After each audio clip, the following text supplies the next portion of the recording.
मैं मोबिन अंसारी क्लासेस से आज 12th क्लास के लिए हिस्ट्री का 10वां चैप्टर लेकर आया हूँ, जिसका नाम है उपनिवेशवाद और देहात। ठीक है, और मिड टर्म का जो सिलेबस है उसका ये लास्ट चैप्टर है, उपनिवेशवाद और देहात। ठीक, तो पहले हम चैप्टर का नाम लिख लेते हैं, उपनिवेशवाद और देहात।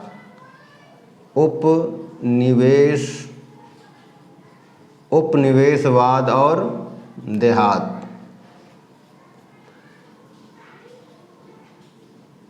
ठीक, तो सबसे पहले तो हमें ये जानना है कि उपनिवेश क्या है और उपनिवेशवाद क्या है। तो उपनिवेश याद रखना है कि पहले बताना है कि उपनिवेश किसे कहते हैं। उपनिवेश, तो उपनिवेश क्या है?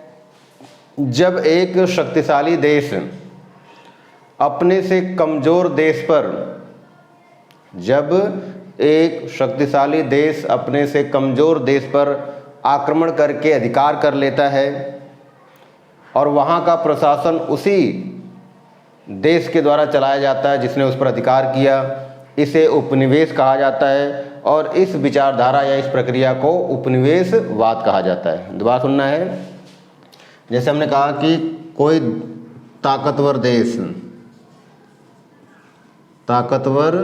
देश क्या करता है? कमज़ोर देश पर, ठीक, कमज़ोर, अब याद रखना है कि ताकतवर देश कमज़ोर देश पर क्या करता है? आक्रमण करके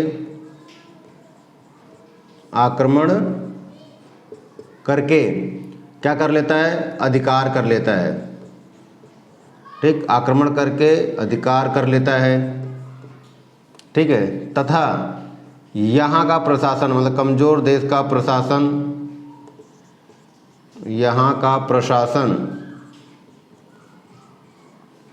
इस शक्तिशाली देश के द्वारा चलाया जाता है, तो यह देश उसका उपनिवेश बन जाता है। क्या बन जाता है? उपनिवेश। और बताना है कि भारत इंग्लैंड का या ब्रिटेन का उपनिवेश था। ठीक, तो भारत इंग्लैंड का क्या था? उपनिवेश था। एक बार दोबारा सुनते हैं कि उपनिवेश क्या है? जब एक ताकतवर देश अपने से कमज़ोर देश पर आक्रमण करके वहाँ अधिकार कर लेता है और उस देश का प्रशासन वो स्वयं चलाता है, इस व्यवस्था को, या शासन स्वयं चलाता है, इसे उपनिवेश कहते हैं। और उदाहरण क्या है कि भारत इंग्लैंड का उपनिवेश था और इस पूरी प्रक्रिया को उपनिवेशवाद कहा जाता है।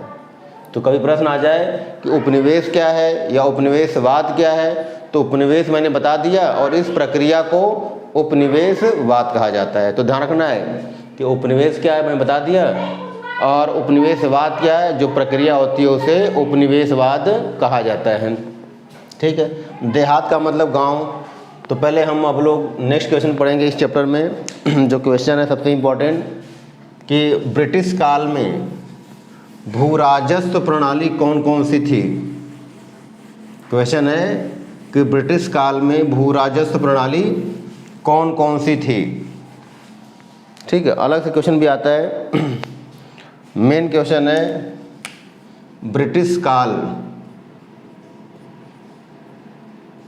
ब्रिटिशकालीन भू राजस्व। ठीक, ब्रिटिशकालीन भू राजस्व प्रणाली।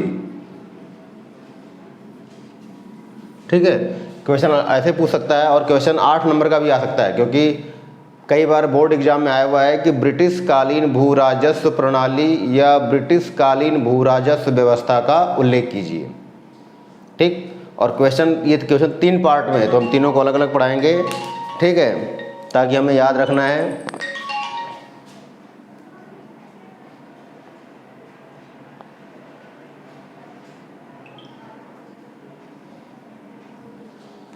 ठीक है, दोबारा सुनना है कि ब्रिटिशकालीन भू राजस्व प्रणाली।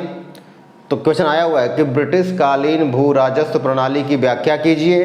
तो याद रखना है कि ब्रिटिशकालीन भू राजस्व प्रणाली 3 प्रकार की थी। कितने प्रकार की थी? 3। मैं यहाँ केवल नाम लिखा रहा हूँ, फिर अलग अलग की व्याख्या करूँगा। प्रश्न आएगा, अगर ये आएगा क्वेश्चन तो लॉन्ग क्वेश्चन 8 नंबर में आएगा कि ब्रिटिश कालीन भू राजस्व प्रणाली क्या थी, व्याख्या कीजिए। तो इसके अंतर्गत 3 प्रणाली थी। पहला था स्थायी बंदोबस्त, स्थायी बंदोबस्त प्रणाली, या इसी को बोलते हैं इस्तमरारी व्यवस्था या बंदोबस्त। ठीक है, इस्तमरारी बंदोबस्त। ठीक, दूसरा क्या है, रैयत वाणी। ठीक, रैयत वाणी व्यवस्था। और तीसरा क्या है, महाल वाणी व्यवस्था। ठीक, तो ब्रिटिश कालीन भू राजस्व प्रणाली 3 प्रकार की थी। यहाँ तो केवल आप नाम लिख के छोड़ देंगे, अलग अलग क्वेश्चन करेंगे और फिर जब लॉन्ग क्वेश्चन आएगा तो तीनों को मिला देंगे। क्वेश्चन आएगा कि ब्रिटिश कालीन भू राजस्व प्रणाली क्या है, व्याख्या कीजिए। तो हमें आंसर लिखना है कि ब्रिटिश कालीन भू राजस्व प्रणाली 3 प्रकार की थी।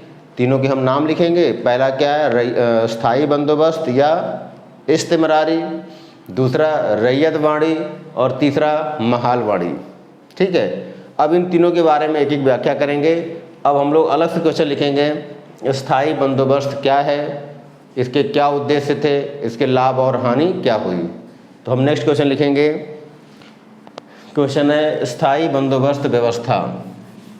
ठीक है, क्वेश्चन क्या है,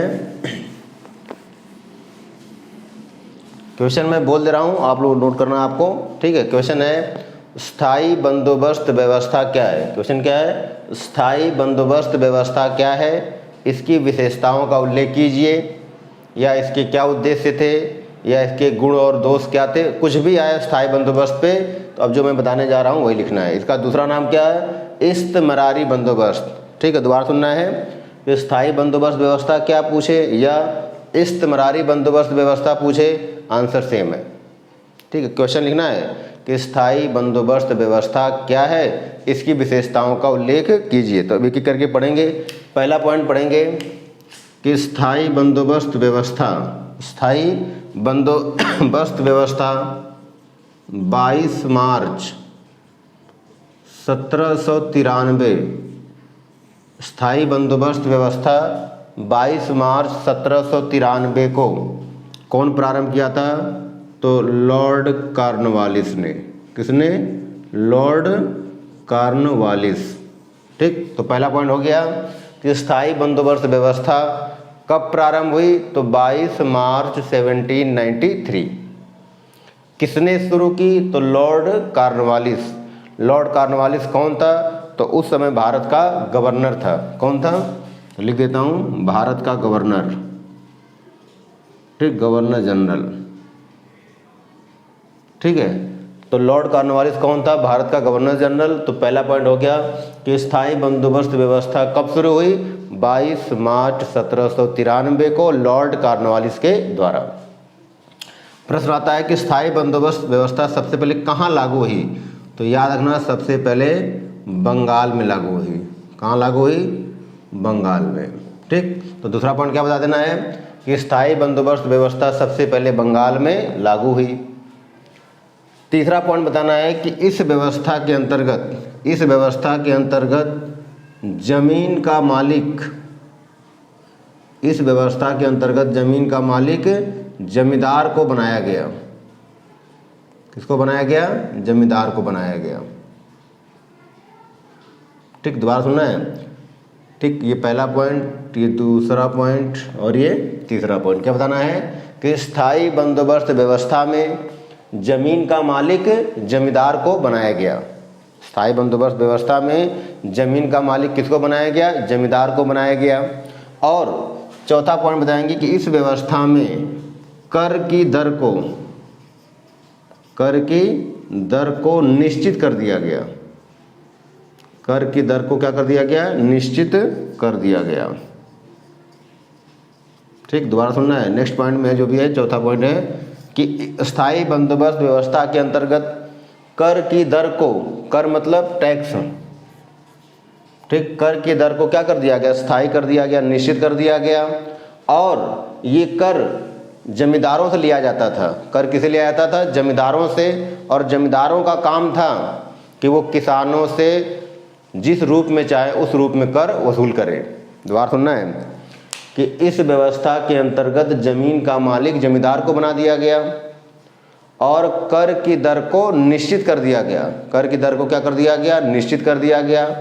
और कर किससे लिया जाता था? तो जमींदारों से लिया जाता था। और जमींदारों से ये कह दिया गया कि आपको एक निश्चित मात्रा में कर देना है और उसके बाद आप कितना कर वसूल रहे हैं वो आपकी मर्जी है। तब बताना कि प्रारंभ में जमींदारों को तो नुकसान हुआ क्योंकि उनको अपने घर से टैक्स देना पड़ा, लेकिन बाद में क्या हुआ कि जमींदारों ने मन मर्जी, मतलब अपनी मर्जी के अनुसार, अपनी इच्छा अनुसार, जमींदारों ने अपनी इच्छा अनुसार किसानों से कर वसूलने लगे। ठीक, कर वसूलने लगे। ठीक, दोबारा सुनना है कि इस व्यवस्था में क्या हुआ कि लगान की दर को तो निश्चित कर दिया गया था। टैक्स किससे लिया जा रहा था? तो जमींदारों से। लेकिन जमींदार और चालाक थे। जमींदारों ने क्या किया? किसानों से अपनी मनमर्जी कर वसूलने लगे। अर्थात इस व्यवस्था में किसानों का सबसे ज़्यादा शोषण हुआ। ठीक है, तो ये तो हो गया पहले की जमींदार स्थायी बंदोबस्त व्यवस्था की कुछ क्या थी? विशेषताएं। एक बार दोबारा बता दे रहा हूँ ताकि आपको याद रखना है 4-5 पॉइंट में कि स्थायी बंदोबस्त व्यवस्था 22 मार्च 1793 को लॉर्ड कॉर्नवालिस के द्वारा शुरू की गई। दूसरा पॉइंट, स्थायी बंदोबस्त व्यवस्था सर्वप्रथम बंगाल में लागू हुई। तीसरा बताना है कि इस व्यवस्था के अंतर्गत जमीन का मालिक जमींदार को बनाया गया। चौथा पॉइंट है कि इस व्यवस्था के अंतर्गत लगान की दर, कर की दर को निश्चित कर दिया गया और कर जमींदारों से ही वसूल किया जाता था और जमींदार अपनी मर्जी से किसानों से कर वसूल करते थे। और इस व्यवस्था में सबसे अधिक शोषण किसानों का ही हुआ। तो ये तो हो गया इस व्यवस्था की क्या थी? विशेषताएं। अब यहीं पर जानना है कि इस व्यवस्था से अंग्रेजों को क्या लाभ हुआ। इस व्यवस्था से अंग्रेजों को क्या लाभ हुआ? ठीक है, याद रखना है कि इस व्यवस्था से अंग्रेजों को क्या लाभ हुआ। याद रखना है कि इस व्यवस्था से अंग्रेजों को लाभ, तो बताना है अंग्रेजों को लाभ। तो पहला लाभ क्या हो गया कि अंग्रेजों को स्थायी रूप में, मतलब एक बार ही स्थायी रूप से उन्हें लगान, निश्चित लगान मिलने लगा। तो पहला लाभ क्या हुआ कि अंग्रेजों को निश्चित मात्रा में, ठीक, निश्चित मात्रा में कर की प्राप्ति। तो पहला पॉइंट हो गया कि अंग्रेजों के इस व्यवस्था से क्या हुआ? निश्चित मात्रा में कर मिलने लगा। अब उनको बार बार कर के लिए नियम नहीं बनाने पड़ते। दूसरा फायदा क्या हुआ? अब कर वसूलने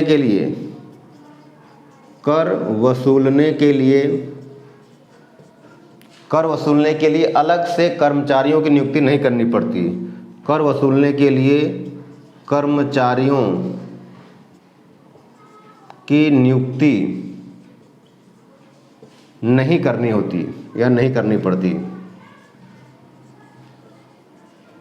ठीक, क्या मतलब कि अब पहले क्या था? अंग्रेज हर बार कर्मचारियों की नियुक्ति करते थे जिनका काम था कर वसूलना। अब कर वसूलने का काम जमींदार करने लगे तो अंग्रेजों को क्या हुआ कि अब कर्मचारियों की नियुक्ति नहीं करनी पड़ती। इससे क्या हुआ? इनके धन की भी बचत हुई और साथ ही साथ समय की। तीसरा जो सबसे इम्पोर्टेंट पॉइंट है कि इस व्यवस्था से अंग्रेजों को एक नया वफादार वर्ग प्राप्त हो गया। नया वफादार वर्ग की प्राप्ति। ठीक, क्या बताना है कि स्थायी बंदोबस्त के कारण भारत में अंग्रेजों को एक नया वर्ग अर्थात जमींदार वर्ग, एक वफादार वर्ग की प्राप्ति हुई और इसी के माध्यम से ये गांव पर नियंत्रण स्थापित करने लगे। तो ये हो गया स्थायी बंदोबस्त व्यवस्था के कुछ लाभ। अब इसके नुकसान या हानियां क्या हैं? ये तो हो गया लाभ। अब यहीं पे जानना है कि इस व्यवस्था से क्या कमियां थी या क्या दोष था। तो इसकी जो कमियां हैं, कमियों तो ये बताओगे, दोष या कमी।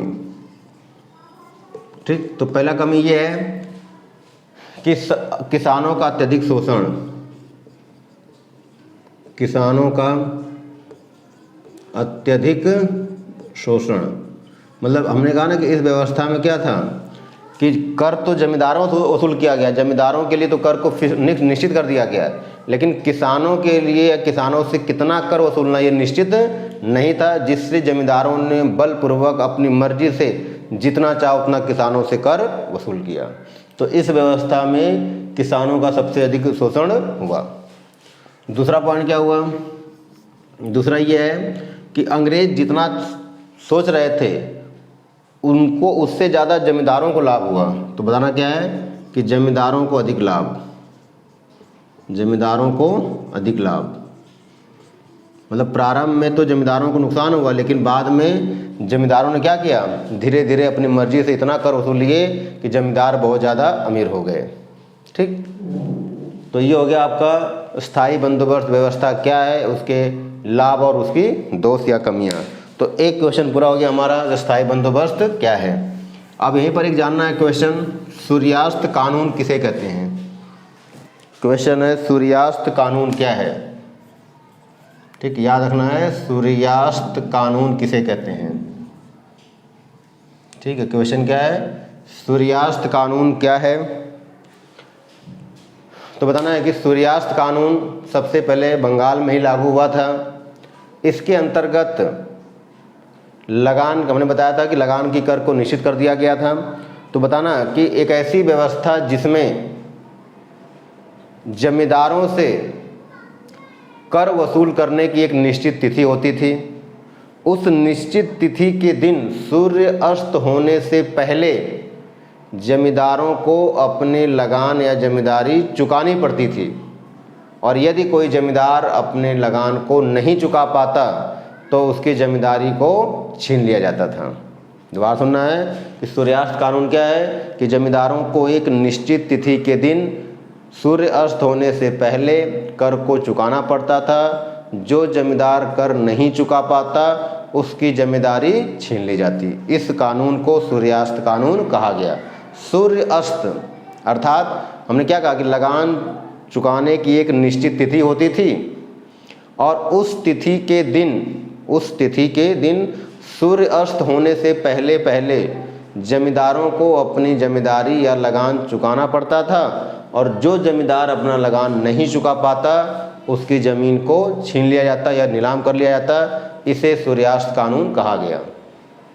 और इस कानून के तहत बहुत सारे जमींदारों की जमींदारी छीन ली गई थी। ठीक, तो आज हमने अभी एक तो पढ़ा उपनिवेशवाद क्या है, फिर पढ़ा ब्रिटिश कालीन भू राजस्व प्रणाली कितनी थी, पहली प्रणाली की रैयत वाणी स्थायी बंदोबस्त या इस्तेमरारी क्या है, और सूर्यास्त कानून क्या है। तो आज हम लोगों ने 10वें चैप्टर में कुछ इंपॉर्टेंट क्वेश्चन पढ़ लिया। अब नेक्स्ट आगे पढ़ेंगे इसके बाद रैयत वाणी व्यवस्था क्या है, पहाड़िया लोग कौन थे, संथाल कौन थे, संथाल क्यों क्रुद्ध हुए, 5वीं रिपोर्ट क्या है। कई सारे इंपॉर्टेंट क्वेश्चन जो इस चैप्टर में है और आने की संभावना भी ज़्यादा है। यदि यह वीडियो आपको पसंद हो तो लाइक करें, शेयर करें, सब्सक्राइब करें, ज़्यादा से ज़्यादा दोस्तों में इसे बांटें ताकि मेरा मनोबल और बढ़े, मैं मेहनत करके और ज़्यादा वीडियो बना सकूं। Thank you.